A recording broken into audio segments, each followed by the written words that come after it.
नमस्कार दोस्तों, PGS news में आपका स्वागत है। पीजीएस न्यूज हर रोज लाता है हरियाणा से जुड़ी सभी महत्वपूर्ण और काम की खबरें, तो बिना समय गवाए जान लेते हैं। पहले जानते हैं मौसम का हाल। हरियाणा में गुरुवार दोपहर बाद अचानक मौसम बदल गया। पानीपत, फरीदाबाद, गुरुग्राम, सोनीपत, करनाल, जींद, भिवानी, कैथल, पलवल, चरखी दादरी के बाड़ड़ा, सिरसा के डबवाली और फतेहाबाद के रेतिया के अलावा भूना में बारिश हुई। रेतिया और जींद के नरवाड़ा में बारिश के साथ 3 से 5 मिनट तक ओले भी गिरे। वहीं नूंह और कुरुक्षेत्र में हल्की बूंदाबांदी हुई। सोनीपत और चरखी दादरी के बाड़ड़ा की अनाज मंडियों में बारिश के कारण गेहूं भीग गया। अनाज मंडियों में पानी भर गया। सोनीपत में पानी में गेहूं की बोरियां डूबी दिखी। रोहतक, हिसार, रेवाड़ी, महेंद्रगढ़ और झज्जर में बादल छाए रहे। कई जिलों में आंधी भी चली, इससे धूल मिट्टी उड़ी। वहीं यमुनानगर, अंबाला और पंचकुला में मौसम साफ रहा। फतेहाबाद में टोना के गांव नांगला में खेत से पशुओं के लिए चारा लेकर आ रही मां बेटी पर आकाशीय बिजली गिर गई। मां की मौके पर ही मौत हो गई, जबकि बेटी गंभीर घायल हो गई।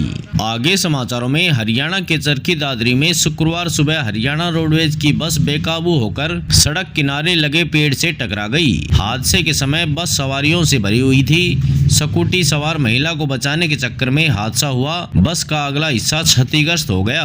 पुलिस ने मौके पर पहुंचकर मामले की जानकारी ली। बस के पेड़ से टकराते ही यात्रियों में चीख पुकार मच गई। देखने वालों ने बताया कि आगे बैठी हुई कुछ सवारियों को सीट से टकराने के कारण मामूली चोटें लगी। घायलों ने निजी अस्पताल में अपना उपचार कराया। आगे समाचारों में, प्रधानमंत्री नरेंद्र मोदी 14 अप्रैल को हिसार में एयरपोर्ट का उद्घाटन करेंगे। वह यहां पर अयोध्या जाने वाले ATR प्लेन को हरी झंडी दिखाएंगे। इसके बाद एयरपोर्ट ग्राउंड पर रैली को संबोधित करेंगे। पीएम के कार्यक्रम को भव्य बनाने के लिए हरियाणा सरकार कोई कसर नहीं छोड़ रही है। इस रैली में भीड़ जुटाने के लिए 1800 रोडवेज व प्राइवेट बसें लगाई गई है, जो गांव-गांव जाकर लोगों को लाएगी। इन बसों में खाना बंटवाने की जिम्मेदारी सरकारी टीचरों को दी है। इसको लेकर विरोध भी शुरू हो गया है। हरियाणा विद्यालय अध्यापक संघ ने इसको लेकर 16 अप्रैल को हिसार मुख्यालय पर प्रदर्शन की चेतावनी दी है। आगे समाचारों में, कांग्रेस ने हरियाणा के पूर्व मंत्री एवं लालू यादव के संबंधी कैप्टन अजय यादव को OBC डिपार्टमेंट के चेयरमैन पद से हटा दिया है। कैप्टन अजय यादव की जगह डॉक्टर अनिल जयहिंद को इस पद पर नियुक्त किया है। हाल ही में गुजरात में हुए अधिवेशन के बाद कांग्रेस ने पहली बड़ी कार्रवाई हरियाणा में की है। कैप्टन पिछले 3 साल 2 माह से इस पद पर थे।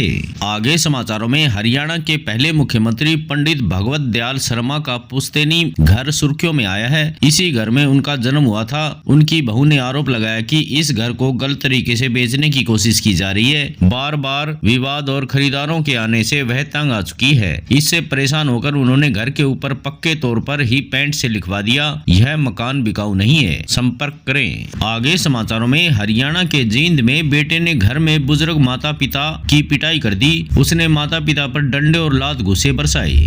इस दौरान पोती ने चुपके से पिटाई की वीडियो बनाई तो आरोपी ने उसे भी पीट दिया।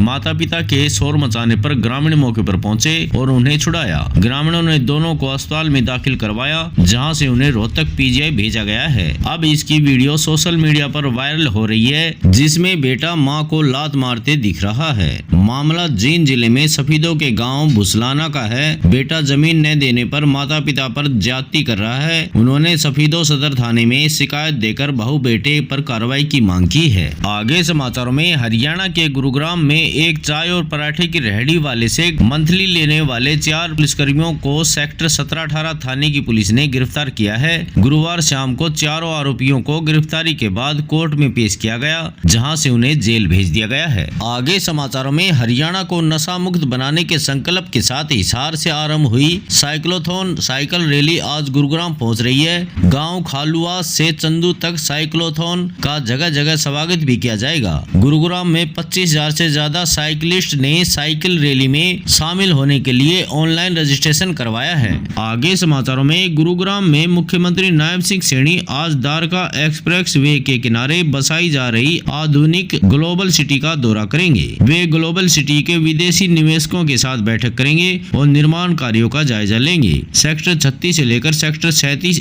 के 1003 एकड़ के भू भूभाग पर बनने वाली ग्लोबल सिटी के पहले चरण का काम जनवरी 2026 तक पूरा होगा। आगे समाचारों में हरियाणा में फिर से पीजीटी गणित का सब्जेक्ट नॉलेज टेस्ट होगा। इसके अलावा स्क्रीनिंग टेस्ट में पास उम्मीदवार में से सबसे पहले अनारक्षित क्षेत्रों में सभी श्रेणी के उम्मीदवार भी शॉर्टलिस्ट किए जाएंगे। हरियाणा पब्लिक सर्विस कमीशन को पंजाब हरियाणा हाईकोर्ट से फिर से झटका लगा है। एचपीएससी की दूसरी अपील को भी हाईकोर्ट ने खारिज कर दिया है। आगे समाचारों में हरियाणा के कुरुक्षेत्र में गुरुवार को लॉरेंस गैंग के बदमाशों ने आउटलेस्ट एवं कोचिंग सेंटर पर 6 राउंड फायरिंग की। इसमें एक व्यक्ति को गोली लगी है। बदमाश फायरिंग के बाद रिसेप्शन पर अपनी चिट्ठी छोड़ फरार हो गए। इस चिट्ठी में नोनी राणा, काला राणा गिरोह और लॉरेंस ग्रुप लिखा है। घायल व्यक्ति की पहचान शाहबाद निवासी भूषण सेठी के रूप में हुई है, जो अपनी बेटी को खाना देने के लिए सेंटर आया था। गोली उसकी पीठ में रीढ़ की हड्डी के पास लगी है।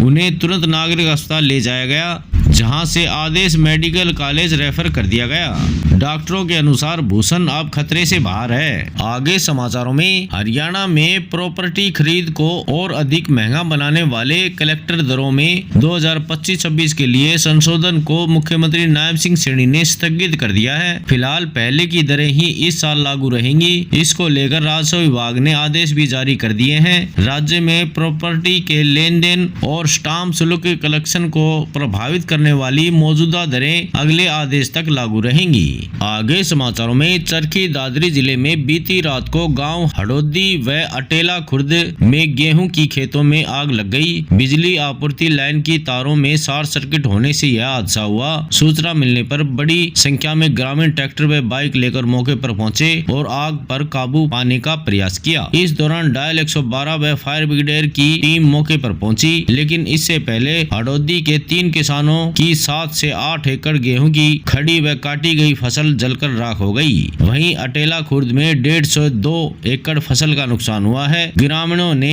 प्रभावित किसानों के लिए प्रशासन से मुआवजे की मांग की है। आज समाचारों में बस इतना ही। कल मिलते हैं और नई खबरों के साथ। तब तक के लिए नमस्कार।